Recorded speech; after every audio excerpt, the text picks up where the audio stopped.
United States prosecutors accuse Honduran president of drug conspiracy. Mexico City U.S. federal prosecutors have accused the Honduran government of essentially functioning as a narco state, with the current and former president having received campaign contributions from cocaine traffickers in exchange for protection.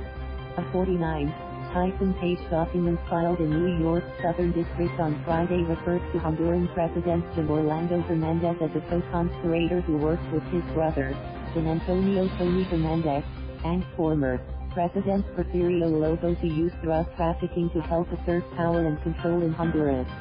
It says that the president and his predecessor relied on drug proceeds to fund political campaigns and cites evidence of high-level political corruption. The filing comes just months after other U.S. federal court documents show the current president and some of his closest advisors were among the targets of the Drug Enforcement Administration investigation, casting further doubt on the United States' assertion that Honduras has helped stop the flow of drugs. The U.S. government has been a staunch supporter of Hernandez's government, pouring millions of dollars into security cooperation to stop cocaine headed to the U.S. from South America. The office of the Honduran president issued a statement via Twitter saying Hernandez categorically denies the false and perverse accusations.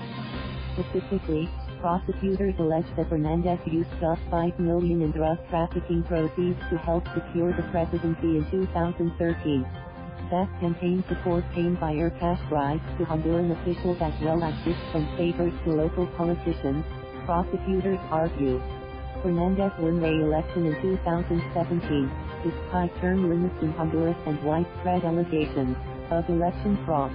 The filing also alludes to multiple payments of millions or more from drug dealers to Lobo. Lobo's wife was arrested by Honduran officials in 2018 on charges of diverting $0.000 in public funds. His son, Fabio, was sentenced in the U.S. to 24 years in prison in 2017 for drug trafficking. Lobo was Hernandez's mentor and oversaw his rise to power. The filing forms part of 3 trial documents in an upcoming September case against Tony Hernandez, who was arrested in 2018 in Miami on charges of smuggling thousands of kilograms of cocaine into the U.S. Prosecutors described Tony Hernandez as a violent, multi-ton drug trafficker with significant influence over high-ranking Honduran officials, who in turn protected his shipments and turf. They also say that members of the Honduran National Police escorted his cocaine through the country's waters and airspace, while Lobo once deployed military personnel to the nation's border with Guatemala to deter another drug trafficker from encroaching on territory in western Honduras.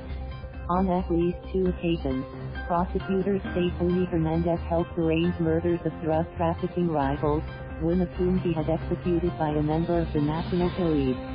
That hitman was later promoted to chief of police, they say. Tony Hernandez secured a seat in the Honduran Congress in 2014, presumably to avoid extradition.